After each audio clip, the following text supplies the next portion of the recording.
dito ay tapos na po. In the first place, neglectful si BBM sa kanyang pag-manage ng executive department.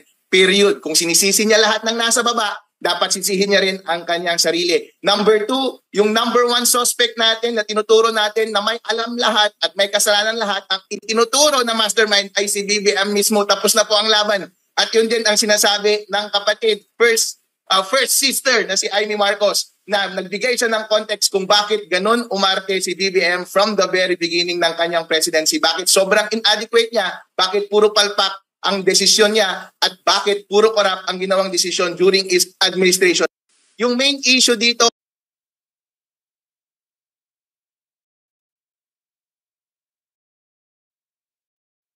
Mike.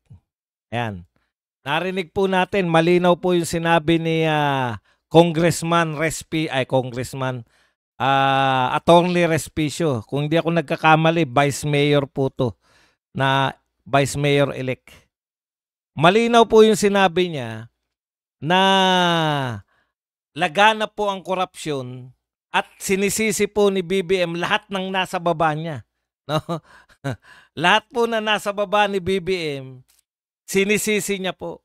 Maliban, kumbaga, executive secretary na nga kasama pa Ibig sabihin, lahat po na nasa gobyerno, sinisisi ni BBM na kayo mga korap kayo lahat. Mahiya naman kayo, korap kayo. Oh. Pero sa tingin niya, wala pa rin siyang pananagutan. Alam po ninyo, bilang pinuno po, hindi lang po sapat na ikaw iligtas mo yung sarili mo, sabihin mo na wala akong kinalaman dyan. No? Oh, maganda po yung sinabi ni Anjo Iliana. Teka muna, dito muna tayo kay Respicio. Una po sinasabi, baka sabihin nyo naman, no, wala pa raw ebidensya. Yung sinasabi ng lahat na mastermind, lahat ng testigo nakaturo ang mastermind si Saldico. Sinasabi naman ni Saldico, ang mastermind niya, ang may pinakamalaking tinatanggap sa kanilang lahat ay si BBM mismo. Hindi po tayo nagsabi niyan. Ang dami na pong video ni BBM. Ang dami na pong video pala ni Saldico. Kaya wag nyo pong sabihin na wala pa rin pong ebidensya. Testimonial evidence ay ebidensya po. At hindi po uubra na yung sinasabi ninyo na kinakailangan bumalik muna ni Saldico rito para mag-imbestiga yung ICI, mag-imbestiga yung ombudsman. Pinaliwanag na po yan ni Senator Marcoleta, no? Yung ombudsman po, hindi po kinakailangan na pinanumpaan po yung salaysay. Pwede pong mag-imbestiga yung ombudsman kahit tinex lang yan. Ano pa silbi nung magsumbong sa Pangulo o iba pang mga text na sumbong kung kinakailangan manumpa. 'Di ba? So, yun po yung sinasabi ni Respicio, lahat na ng nasa baba mo may kasalanan. Alam niyo po, yan po ang pinakamalaking pagkakamali ng leader. Iligtas mo yung sarili mo tapos lahat ng mga tauhan mo may kasalanan lahat. Pero yun nyo po, executive secretary na, pinaghinalaan na may kasabwat. Pati po yung mga sekretary na, yan na po mga pinakamatatas Mga sekretary na po ang susunod sa Pangulo. Na pinakamataas sa pagdating po sa executive. No? Mga sekretary. Ay, wala po akong pinagbabasehan na sinabi ni Marcoleta. Ang sinabi ko po, sinabi ni Senador Marcoleta. Pero wala po akong sinabi na ang basehan ko po ay si Marcoleta. Baka kayo, yun ang basehan nyo, Marcoleta. Hindi ko po kilala si Marcoleta. Pasensya na po kayo. Sinasabi ko po, Senator Marcoleta. Huwag nyo po, do not put, huwag nyo pong babaguhin yung mga sinasabi ko. Kung sinasabi nyo pong Marcoleta ang pinanggalingan ng aking mga kinukot ko, ay hindi ko po kilala yun. Dyan pa lang, nagsisinungaling na kayo kagad. Diba? Sino ba nakakakilala dyan sa Marcoleta na yan? Marcoleta po binabanggit kong pangalan. Senador ng Pilipinas. Yung Marcoleta po, hindi ko po kilala yan. Baka kayo man nakakakilala niyan kasi mahilig kayo sa kubeta. Ang laman po ng mga utak nyo ano lang EBS lang, EBS. Okay. Punta na po tayo rito, no? Balikan lang natin yung sinasabi nito ni Attorney Harold Respicio, no? Neglectful sa pagmamanage ng executive department. Para isahan na lang po, pakinggan din po natin konti itong alam nyo, napaka-practical pa po ng sinasabi nito ni, asa na ba yun? Inano ko na yun bakit nawala na naman? Yung kay Anjo Iliana. Maganda yung sinabi ni Anjo Iliana Kasi parang ang palusot kasi ng ating gobyerno, parang ang sinasabi ni BBM, wala akong kinalaman dyan. Ipagpalagay nyo na po na wala kang ninakaw. Pero meron ka pa rin pong responsibilidad dahil ikaw po yung presidente ng Pilipinas. Hindi po pwede na aminado na ang lahat, pati kayo Mr. President, na napakalawak ng korupsyon. Halos all of government may corruption. Tapos wala kayong kinalaman. Palagay nyo na. Palagay na po ninyo na kayo po ay wala pong kasalanan. Wala po kayong ninakaw. Napaka-tuwid nyo po. Matuwid po kayo. O yan pagpalagay na natin. Ipagpalagay na nating matuwid po kayo.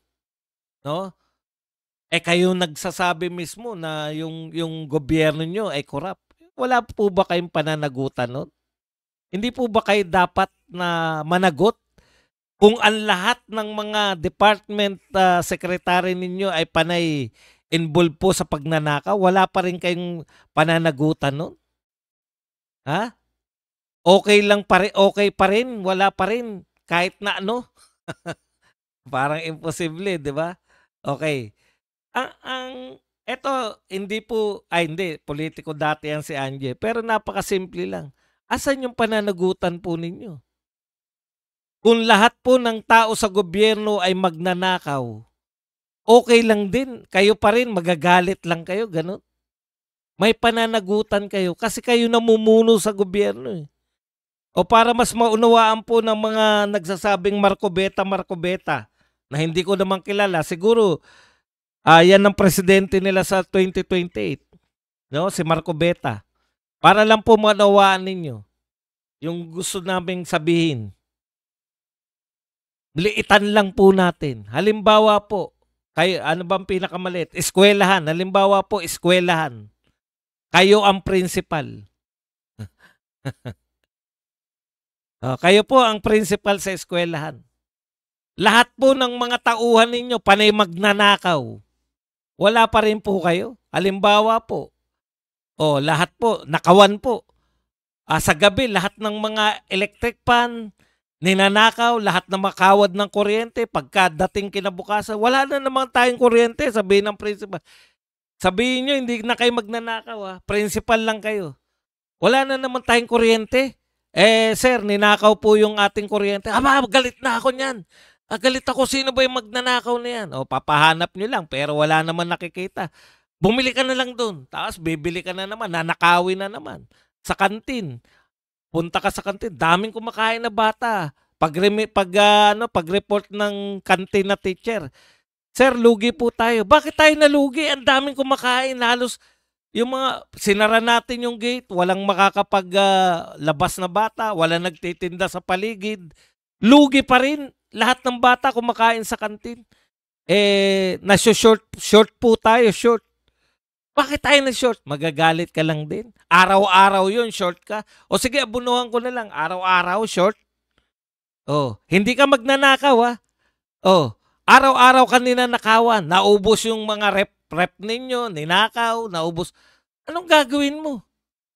Anong tawag sa'yo bilang principal? Putya, ganyan po yung nangyayari sa atin Wala ka pa rin pananagutan. Hindi po totoo yan.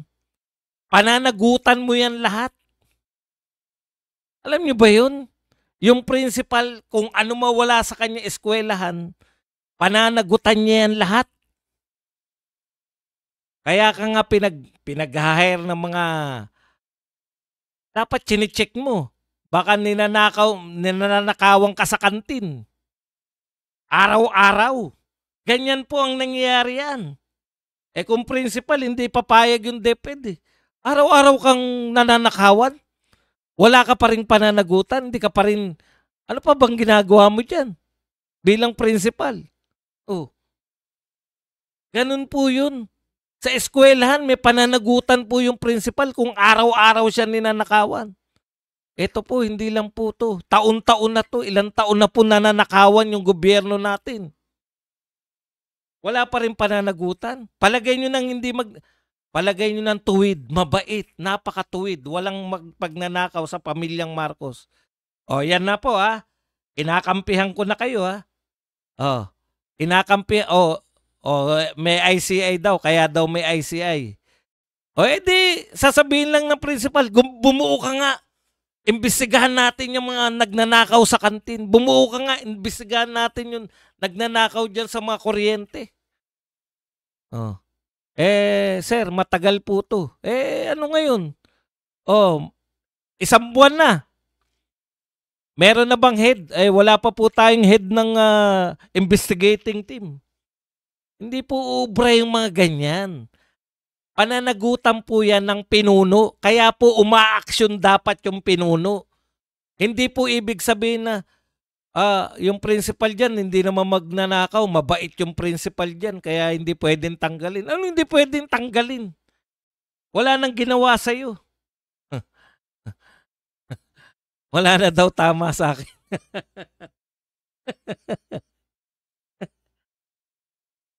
Kunwari sa barangay. Pucha, barangay captain, nananakawan yung barangay. Araw-araw ninanakawan. Saan yung natin, yung collection ng mga kumuha ng sedula? Ninakaw po, Kap. Ninakaw! Galit na galit siya araw-araw. Hindi siya magnanakaw, ha? Bakit wala tayong, nasa na yung rep natin? Ninakaw, Kap. Ninakaw! Puta, pwede ba yun umangal ka lang ng umangal bilang kapitan? May pananagutan ka dun, nasa barangay, ninanakaw araw-araw yung gamit nyo. Wag na po nating sabihing magnanakaw si BBM. Sabihin na natin na siya po ay dakilang leader. Mabait. Walang dungis.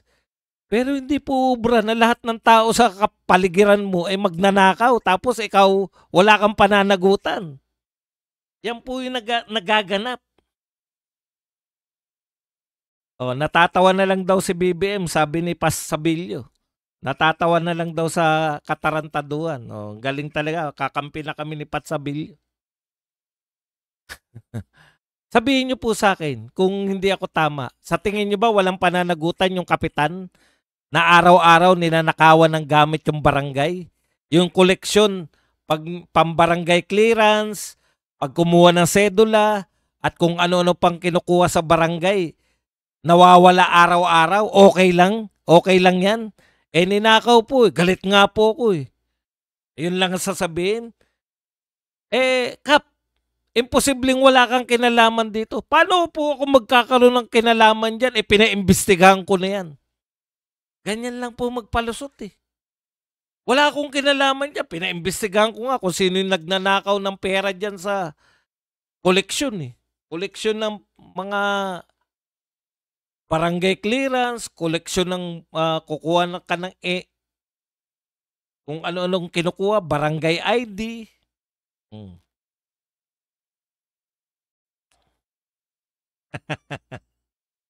Mabuti naman tinanong kasi hindi pa lang niya alam yung point. Ano raw yung point ko, bakit daw ako nagbubutaktak? Ang point ko, kasi ang sinasabi nyo, hindi magnanakaw si Marcos eh. Kahit hindi ka magnanakaw, kung leader ka, tapos buong gobyerno mo nananakawan, may pananagutan ka. That's my point. Diba? Mabuti yan tinatanong mo. Mahirap talaga eh. Akala ko nagkakaunawaan na tayo eh. Diba? What's my point daw? Okay lang pala bilang principal na nananakawan ka araw-araw. Okay lang pala bilang barangay captain na nananakawan ka araw-araw dun sa putya, 'pag barangay captain nga may araw-araw na nakawan sa lugar mo, may kasalanan ka na nun, eh. Ibig bang sabihin kasabwat ka na magnanakaw? Hindi. Ibig sabihin, hindi mo natutupad yung pangarap, hindi mo natutupad yung iyong, sinumpaang tungkulin na mapanatili yung kapayapaan sa lugar niyo. Papaano magiging payapa ang tao riyan kung araw-araw may nagnanakaw? Lalo na kung ang nakawan ay nagaganap mismo sa barangay. Nananakawan ng kawad ng kuryente yung barangay mismo, 'no? Yun yung sinasabi natin. Yan yung punto ni Anjo Iliana, eh. Bakit natin hinahanap pa yung ang punto na kinakailangan pa involve pa muna yung principal sa nakawan bago siya sabing ineffective leader? Napaka-ineffective mo naman, putya, araw-araw na, harap-harapan na. Nininenok nung naka-assign sa kantin yung mga benta ng kantin. Araw-araw puno ang kantin, araw-araw lugi. Imposible. Tatanungin kasi hindi maintindihan. Ano raw yung punto ko? Sabi ni Pat Sabilio. Para sa'yo, Pat Sabilio, ang punto dun, kahit hindi ka magnanakaw, kung lahat ng tauhan mo magnanakaw, ikaw pa rin ang dapat sisihin. Meron pa sinabi si Pokis, si General Pokis, retired General Pokis. Paano malulutas ang nakawan kung mismong ang lumulutas ang kasabwat sa nakawan? Sa usapin yung sinisingil ni Respicio, yung ano pa nga. Tapos ngayon, dahil sa pagbubulgar ngayon ng kanyang kapatid, ano ang konklusyon natin? Di ba ganyan po yung mga adik? Mahilig magbenta, mahilig mangnenok. Yun po yun, eh. Hindi po tayo nagsabi na adik yung kapatid. Ako, hindi ko sinasabi na adik kapatid ni Amy Marcos. Si Amy Marcos mismo. Ano ba namang alam ko kung gumagamit si BBM o hindi? Hindi po tayo nagsabi niyan. Si Amy Marcos na dugot laman. Hindi naman kapatid yan. Sabihin naman ng mga tokmol. Ang sinasabi po, anak ni Imelda. Kung ayaw nyo maniwala na anak siya ni Ferdinand, pagka ba anak mo, hindi mo pa rin kapatid? Pareho nanay nyo? Ayun naman, no?